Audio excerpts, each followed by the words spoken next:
A box contains 90 nuts each of 100 gram and 100 bolts each of 150 gram.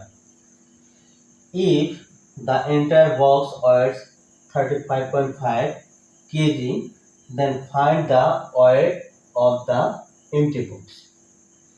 আচ্ছা, এখন এখানে 90 nuts আছে, যার প্রত্যেকটার ওজন ছিল 100 গ্রাম। তাহলে নাটসের ওজনটা আমরা দেখি। নাটস এর ওজন হবে, নাটসের পরিমাণ হচ্ছে 90, আমরা দেখিনি, আর ওজন হচ্ছে 100 গ্রাম ইচ। তাহলে হচ্ছে 9000 গ্রাম ইকুয়াল 9 কেজি। আচ্ছা, নাটসের ওজন আমরা পেয়ে গেলাম।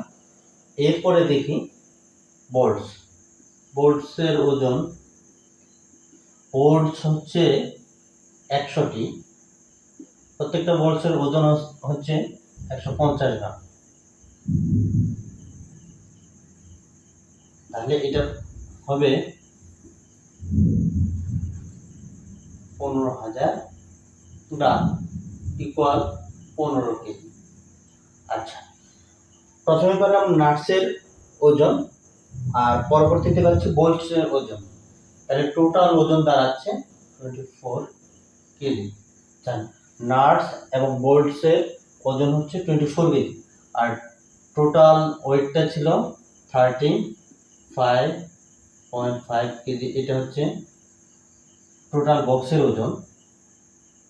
এখান থেকে নাটস এবং বোল্টসের ওজন আমরা যদি বাদ দিই,